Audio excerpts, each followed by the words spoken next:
Bismillah walhamdulillah wa salatu wa salamu ala rasulillah wa ala alihi wa ashabihi wa man tabi'ahum bi ihsanin ila yawmiddin wa ba'd. Assalamu alaikum wa rahmatullahi wa barakatuh.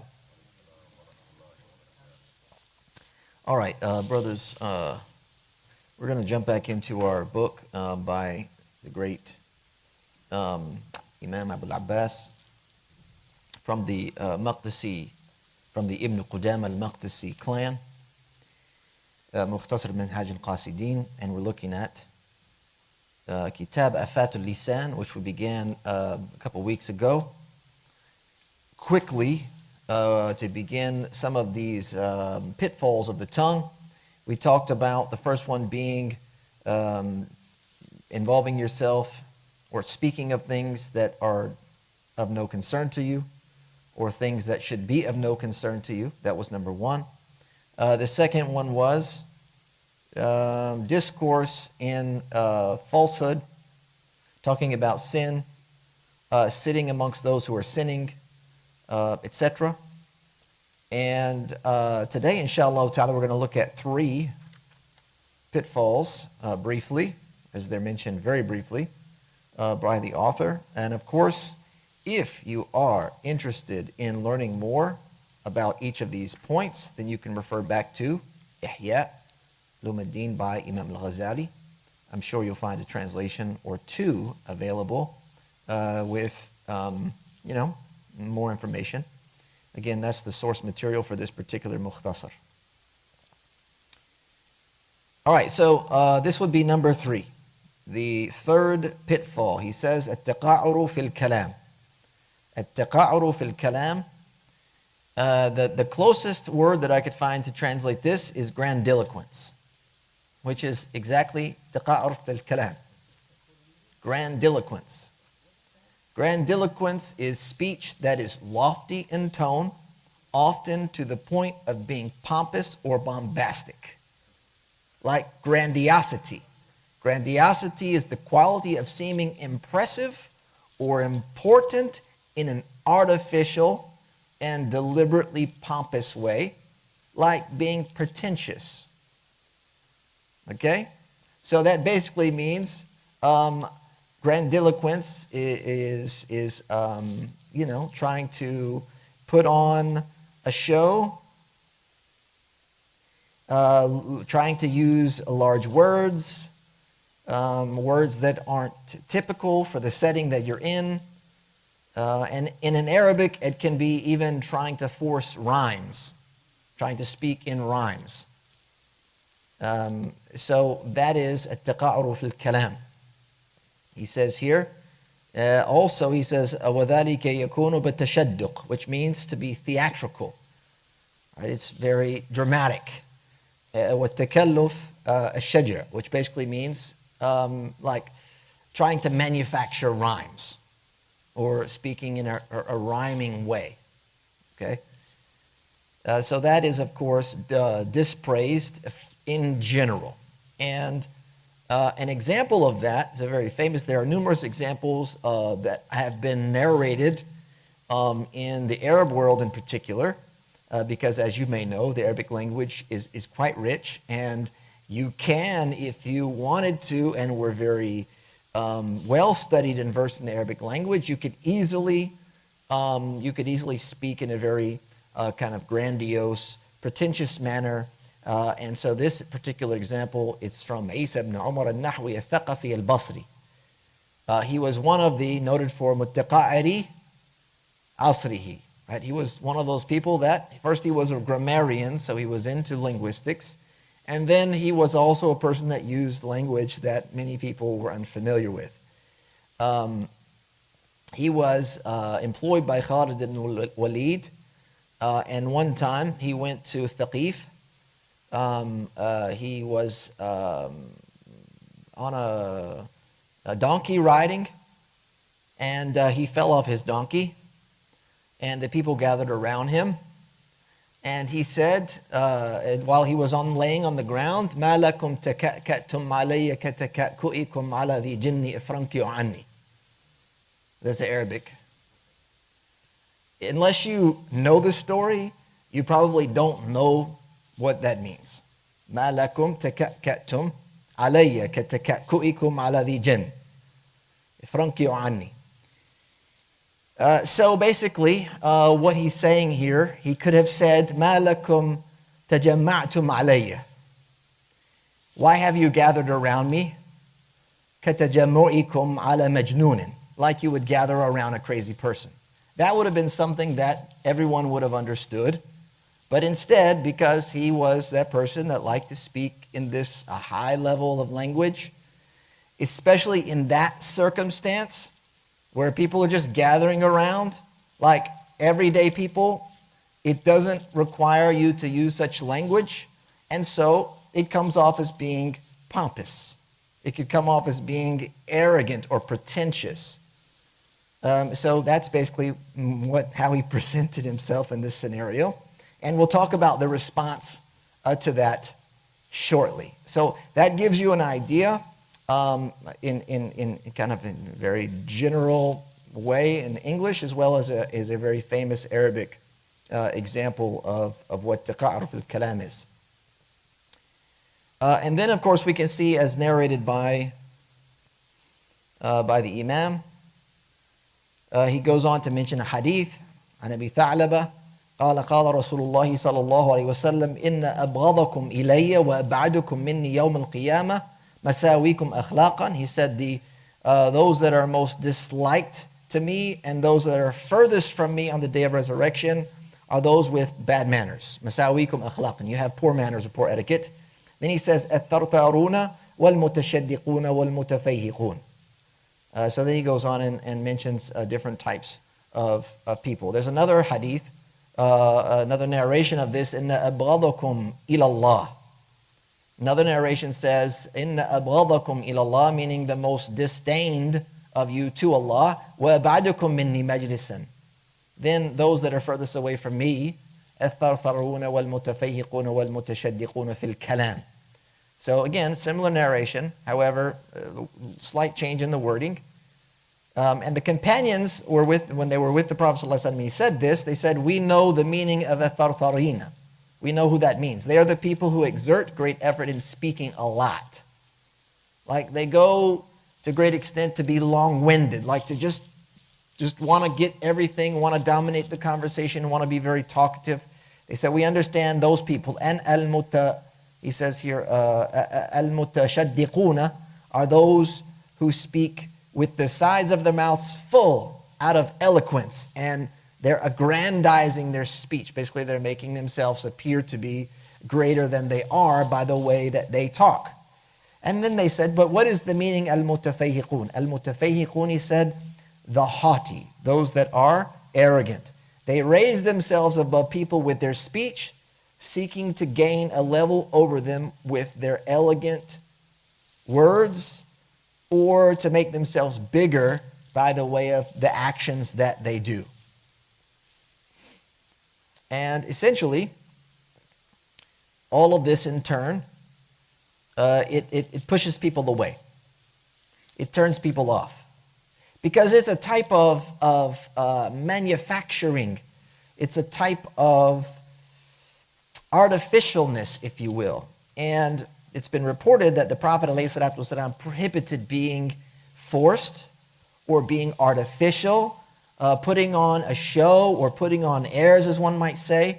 So the Prophet ﷺ, he said, what's been reported, he says, أَنَا وَأَتْقِيَا أُمَّتِي بِرَاءٌ مِنَ التَّكَلُّفِ. He says, I and the pious of my nation are free from being fake or from forcing things. Right? This hadith that I mentioned to you is reported by Imam al-Ghazali in Ihya, and some have questioned or debated its authenticity. But there's another narration found in Sahih al-Bukhari which supports that. And this was on Anas. He said that Omar said to us, Nuhina an at-takalluf. We've been prohibited from being fake or forced or artificial. We've been prohibited from doing that. Or takalluf could mean like exerting unnecessary effort. Again, this is in Sahih al-Bukhari. So the hadith says, Nuhina an at-takalluf. If you understand the Arabic language, it's basically saying we were prohibited. So when a companion says, Umirna or Nuhina, it means أمرنا رسول الله صلى الله عليه وسلم. Or نهانا رسول الله صلى الله عليه وسلم عن such and such a thing. Right? So whenever you hear we were prohibited or we were commanded, the companion means by the Prophet alayhi salatu wasalam. And so the hadith here, it takes the status of it being from the Prophet alayhi salatu wasalam, even though this is the companions relating their own words are being quoted here. So that's what we can understand from that. And in general, the idea of being manufactured or artificial or being forced or being extra is something that is prohibited. And so this is what happens when you carry on like that with the way that you speak and you turn people off. You're trying to captivate people, you're trying to capture their attention, and it ends up backfiring on you. And then they turn away from you. Just like the grammarian who fell off of his donkey and he said that phrase. It's reported that when he said that, there was a man who was there and heard that. He says, دعه فإن شيطانه يتكلم بالأردية. دعه, leave him. See, now they're turning away. He says, leave this guy. Because his shaitan is talking in Urdu. Even though he's a grammarian, he's a scholar of the master of the language, he's using high level Arabic language. Nobody understands what he's saying. So they're just like, just not even worth the time. Not even worth the time. So there you go, with the various narrations and some of the hadith. And so it's something to take into consideration when forging the words that you speak. The Imam mentions an exception to this. He says, لا يدخل في كراهة الشجع وتصنع الفاظ الخطيب. So we're talking about the orator, right? Someone that gives public addresses, like the one who gives the khutbah.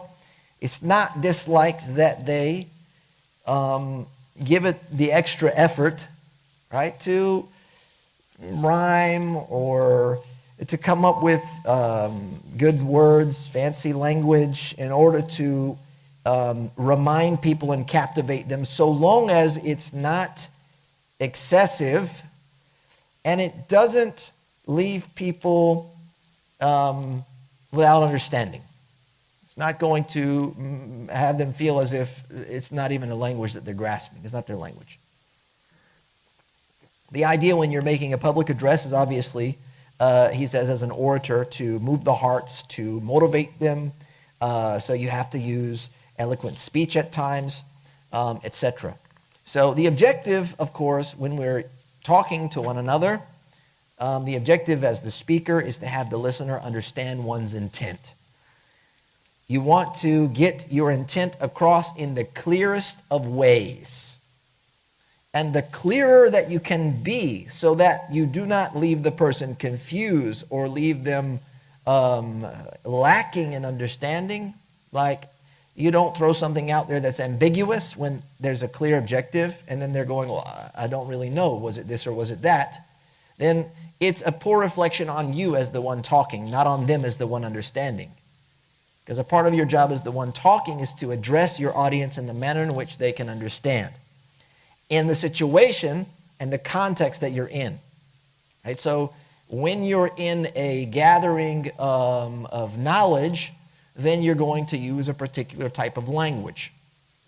When you're in the marketplace, then there's another type of language that's used. Right? And so when you're talking about sacred knowledge, you are particular about your words. You might mind the grammatical structure of the sentences. You might use precise language, which is particular to a field of study. But when you're out in the marketplace, you're going to talk like, everybody else speaks. Otherwise, it's going to put people off. And my personal experience with that is that as Arabic as a second language, it was taught to us in a kind of very particular structure, grammatically correct, with all of the vowel markings, harakat, and everything like that. And you practice that in the classroom, and kayfa haluka, ana bi khair walhamdulillah, etc., etc. And then when you go out into the marketplace or out into the world, in the Arab world, and you're going, mesmuka. Yeah, and kaifa haluka. And then they're going, they already know right away. Anta talibun bil jami'ati. Masha Allah. Min ayna jitta. Yeah. لماذا تدرس اللغة العربية? Yeah, so they would have they would have a laugh. Yeah. So you had to quickly learn ishlonik and those types of things. You had to learn the kind of like the language that people used. You had to loosen up on the Arabic grammar. You had to kind of get a little broken at times and all that kind of stuff. And then people were just like carrying on with you like you were a normal person. But obviously, the moment that they stepped into the masjid, it wasn't funny to hear that type of language. When they stepped into school, it wasn't odd to hear that type of language. But when they're out in a different setting, so the way that you talk and the way that you chat is going to be different. And so you have to kind of get in and you have to mix with the people and you have to speak to them on the level that they're at in the way that they speak. Otherwise, it's a turnoff. So again, the objective is to get your meaning across. And of course, many of you know, khairul kalam, ma qalla wa dal. The best speech is that which is qalla wa dal, which is concise, but to the point and gets the point across. So that's the general idea. So you're not long-winded, you're not overly wordy, you're not looking for big words to use to impress people with, your SAT words, etc. People get annoyed even in English with that stuff. They'll if you're using too many big words, they'll accuse you of being an SAT, junkie or something. Oh, impressing us with your SAT words. Okay, good job. Great. That type of stuff. However, it doesn't mean that you shouldn't choose your words wisely. It doesn't mean you shouldn't aim for precision when you're speaking. You can be very precise in simple terms. But we're talking about delving into using a language in which is unfamiliar to the majority of people that you're talking to or the listeners. Or using language which is inappropriate in the particular setting that you're in. And this is especially the case when you're attempting to show off. And that is what the imams that speak about this topic, if you look again at Ihya, you'll find that that's the underlying motivation for taqa'ur, to be, for grandiloquence, right? To be pompous, it's to show off. And as you know, in our tradition, the idea is not to show off, but to be humble, as opposed to being, insincere and manufactured.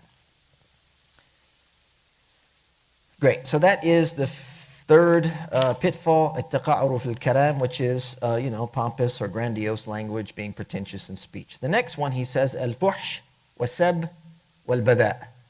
And this is obscenity, to insult a person or to curse at someone, or al-bada', which is basically being foul and repugnant in the things that you say, وَنَحْوِ ذَلِكَ, and basically other things similar to this. So obscenity, cursing, insulting, and being foul.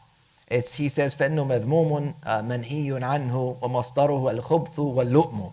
So basically, the foundation of these things is evil, and it is considered to be vile. And you find a hadith, of course, related to this, in which the Prophet ﷺ, he says, إِيَّاكُمْ وَالْفُحْشِ فَإِنَّ اللَّهَ لَا يُحِبُّ الْفُحْشِ وَالتَّفَحُّشِ. He doesn't like Allah, so he says, beware of fuhsh. Again, we said obscenity. For Allah subhanahu wa ta'ala does not like, if you use that term loosely, obscenity, and does not like intentional manufacturing of obscenity. Like a person's going out of their way to be obscene. So he says, beware of that. Then there's another narration, Al-Jannatu haramun ala kulli fahishin. That Jannah is haram, is not permitted for every obscene person. The first hadith you find in Musnad Imam Ahmad, Ibn Hibban, Hakim. The second hadith that I mentioned, Rahu Ibn Abi Dunya, his Samt. We talked about that book before, a book totally devoted to refraining from speech that's not positive or meaningful. Various other narrations, various other authors you find may have collected those hadith as well. So those are some hadith from the Prophet ﷺ regarding that. So here you get an idea that that these things, fuhsh, wasab, wal-bada'a, and he says, masdaru wal-khubth wal-lu'mu, you get an idea that not only are they from the hadith, etc., legally prohibited, but when the author mentions masdaru wal-khubth wal-lu'mu, which is evil and vile, it's hinting at something else, which is a natural disdain for that type of language.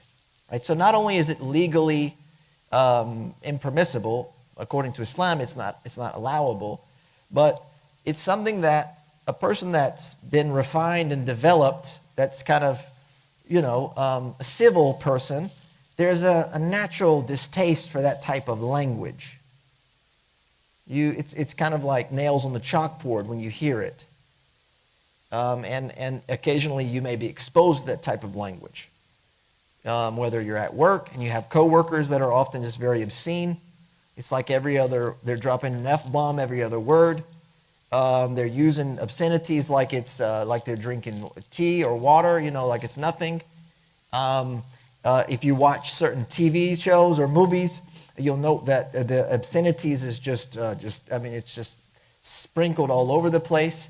And a person that has some civility is going to have this reaction to that, like, this is just unwarranted, it's unnecessary, and it's just foul.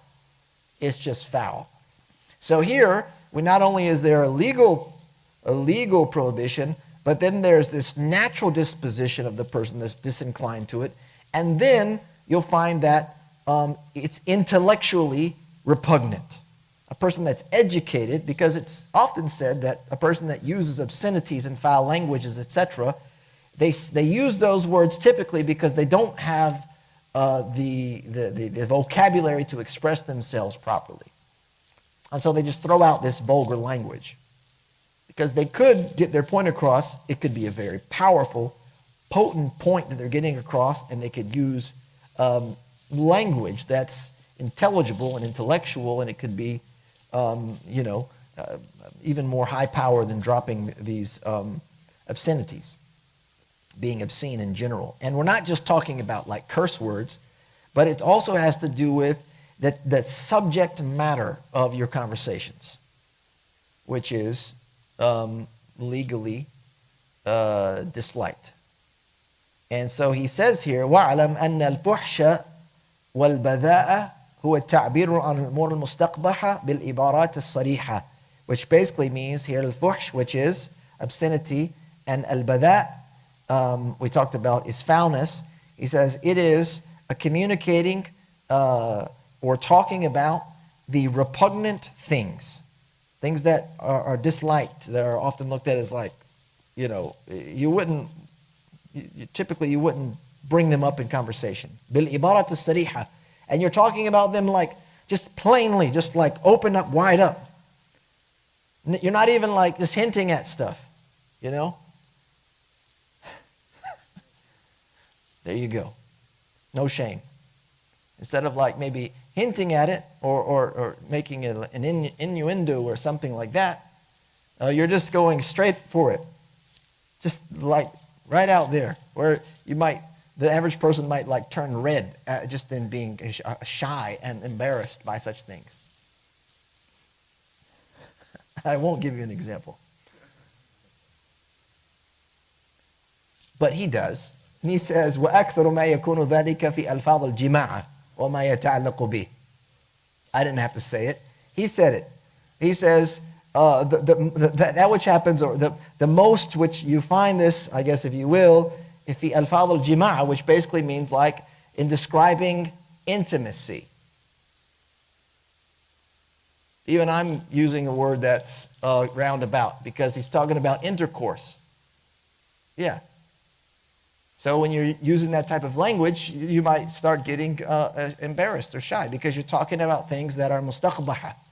Right? It's not, it's something that's considered like foul to talk about openly. And he says, فَإِنَّ أَهْلَ الْخَيْرِ يَتَحَاشَوْنَ عَنْ ذَلِكَ الْعِبَارَاتِ. They would avoid those types of phrases and they would conceal them. They wouldn't talk about those types of subject matters. So again, here you can see al-fuhsh, everything which is naturally disliked, as we kind of hinted at. These are lowly things. It's also what's intellectually unsound and repugnant. It's legally reprehensible. And so the ruling of this type of language is therefore agreed upon by ayat thalath. Ayat Allah thalath. There's 3 signs here. An ayah, which is like revelation. Then there's like the human nature, taba'a, basically, the human response. And then there's al-aql, the human intellect. So all 3 of these things, they agree, if you will, in a way that it is disliked, it's been prohibited. So that gives us this 4th one, al-afat al-rabi'a, which is al-fuhsh, wa-sab, wal-bada'a. Basically, obscenity, cursing, and insulting. You can find a lot of the hadith literature that talk about cursing, at-ta'an, and asab. The Prophet ﷺ prohibited that, and as well as foulness. The next one, and this is going to be the last one we talk about this evening, من الآفات الغناء. He says, وقد سبق فيه الكلام في غير هذا الموضع. Basically saying that singing, and this has already been mentioned in a previous section of the book. I'm not sure that we covered it yet. It is somewhere back here. If you're interested, you can find it. I know that it is back here. It's not going to say al-ghina in the table of contents. It'll say kitab al-sama'a or bab al-sama'a, which is like listening. And if we haven't covered it, which I'm almost positive we haven't done that, because we've been skipping around to various chapters, etc., then we'll look at it at some point together because it's pretty nice. But I will summarize the concept here of singing. So if we look at the scholars of the religion, in particular the madhab, Imam al-Mardawi, he says that musical instruments, so I'm going to give you an extra, musical instruments and singing, and when they're together or when they're separate, musical instruments are impermissible, regardless if it's accompanied by singing or not. So whether it's just music or it's just an a cappella, the musical instruments are out. Just a musical or just singing. We'll talk about the singing later, some musical instruments, whether they're just musical, like just the music part, or music with the singing part, they're impermissible. The great Imam al-Hafidh ibn Rajab al-Hanbali, he said that أكثر العلماء على تحريم ذلك أعني سماع الغناء وسماع الآلات الملاهي آلات الملاهي كلها. Basically, that the majority of the scholars have prohibited this. And I mean listening to music, listening to musical instruments, all of them. كل منها محرم بانفراده. They're all impermissible alone. And some of the scholars, he mentions Abu Bakr al-Ajurri and others, they have quoted a consensus of the scholars on this. They've quoted a consensus, meaning it's unanimous. They quoted that. But we'll see that there, you might hear one or two rare others. And we're not looking for outliers. When you're looking for rulings on things in Islam, you're not looking for an outlier. You're not looking for the one guy that said it's okay. Okay? You don't cling to the outlier when it comes to fatwa. One guy said it's okay out of a body of 500 guys, or female scholars, to be inclusive. And you just go, yeah, the one guy said it, so I'm just holding on to this one guy. I'm going to live and die by this one fatwa so that I can, I don't know, I mean, some things like out there, there's a few things floating around out there.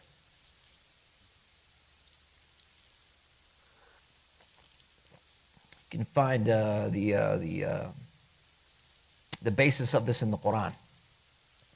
Allah subhanahu wa ta'ala says, وَمِنَ النَّاسِ مَنْ يَشْتَرِي لَهْوَ الْحَدِيثِ لِيُضِلَّ عَنْ سَبِيلِ اللَّهِ بِغَيْرِ عِلْمٍ أَوْ يَتَّخِذَ هُزُوًا أُولَٰئِكَ لَهُمْ عَذَابٌ مُهِينٌ. He says, and of the people is he who buys the amusement of speech to mislead others from the way of Allah without knowledge, and who takes it in ridicule.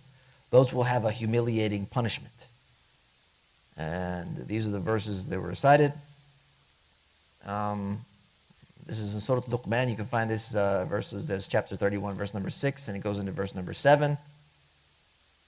And the verses, they have been explained by a number of the companions to mean singing. When they says, وَمِنَ النَّاسِ مَنْ يَشْتَرِي لَهْوَ الْحَدِيثِ. لَهْوَ الْحَدِيث, meaning amusement of speech. That's how it's translated. They mean singing. Another verse in Surah Al-Isra, this is verse number 64, I believe. Allah subhanahu wa ta'ala says, وَاسْتَفْزِزْ مَنْ اسْتَطَعْتَ مِنْهُمْ بِصَوْتِكَ. And that basically means like capture whoever you're able to with your sawt.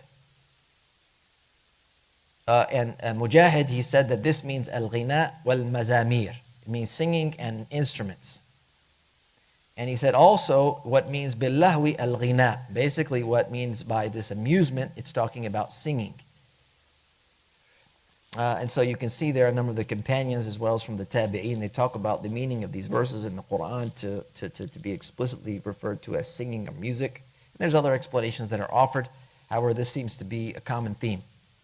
It says, and to incite senselessness, that's what it means, for whoever you can, with your sawt. And the sawt here, shaitan would use, is the sawt of singing or musical instruments. The Prophet ﷺ, he says, لا يكونن من أمتي أقوام يستحلون الحر والحرير والخمر والمعازف. It says, there will surely be a group from my nation who will seek to make permissible. This is an important part of the hadith. يستحلون. They seek to make permissible, meaning it's impermissible, al-hirr wal-harir. And that means illegal sexual relations, the wearing of silk, alcohol, al-khamar, wal-ma'azif, musical instruments. This is narrated by Imam Bukhari. So they're seeking to make something permissible, meaning it was impermissible or it's impermissible, and they want to bring it into the realm of permissibility. That gives us an idea from the Prophet ﷺ. So here we have ayat, we have a hadith, we have words from the scholars. The great Ibn Qudama, not this Ibn Qudama, the other, Sahib al-Mughni, he says that there's three categories here. The first is that which is haram, and this includes the wind, the reed, and string instruments. Whoever regularly listens to them is not suitable to be a witness. It can't be a shahid. Number two is that which is permissible, instruments that are permissible, and that's the leather hand drum.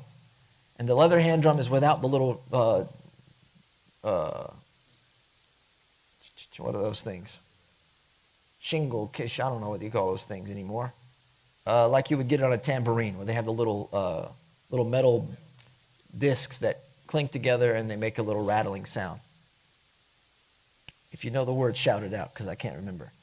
So the leather hand drum is traditional, and it's for wedding parties. Like little cymbals, sure, yeah, little cymbals. Cymbal in my mind is big, but I would go for that. That's the best word I can think of, cymbals. Yeah, so this is used during wedding parties. It's played by females. It's disliked if men play it. It's disliked in other settings. And then there's that which is disliked, and that is males playing the hand drum. This is duf. At wedding parties, he says, because it resembles women. However, the official opinion of the madhab is that it's permissible for both the untrained man and woman to play the duf in wedding parties when someone who has been absent arrives, like to celebrate their arrival, can beat on the drum. It's not like a professional, tak, tak, tak, tak, you know, that one, that guy who's just like mahir, you know. It's just regular guy, regular lady, just banging on it as a way to, like, you know, it's like a festive occasion, and upon circumcision, right? These are festive occasions. According to Hanabila, they say that singing without music, there's a couple of views. There's three different views. Singing. This is singing. We're talking about singing here. As he says, min afat al-ghina. Min al-afat, from the pitfalls, is singing. So here we go. Singing without music, he says, the first view is impermissible. It's impermissible, singing. This is the opinion held by the majority. and deemed the most authentic and correct view. Others have said permissible. This is only held by two of the great Hanbali scholars, Abu Bakr al-Khalal. He was one of the imams that collected many narrations and religious verdicts from the great Imam Ahmad, and his student Abu Bakr Abdul Aziz, who's known as Ghulam al-Khalal. And then there is another view that is disliked. It's makruh. This is the opinion of Imam Abu Ya'la, who is considered the Shaykh al-Hanabila of his time. So you see three different conclusions. Again, like I said, we're not looking for outliers. So the majority said impermissible. Then you had two that said jaiz, permissible. It's not mustahab, it's not sunnah, it's not, al-hayat kullaha, it's not, singing and stuff. They said jaiz. However, this was two. And then makruh is just one among the Hanabila. So the majority of them, they held the view that it was impermissible. So conclusion, and to wrap it up right here, with this last one, music with or without singing is impermissible. Singing is impermissible. Playing the hand drum is recommended at weddings, etc. So there you go in a nutshell, and that leaves us at al-afatul khamisa, which is joking. And we're going to get to that the next time we come to this particular topic, inshallah. Thank you again for your attendance and your attentive listening, your patience. Jazakallah khair. We'll wrap it up here. Wa sallallahu wa sallam ala nabiyyina Muhammad wa akhiru da'wana.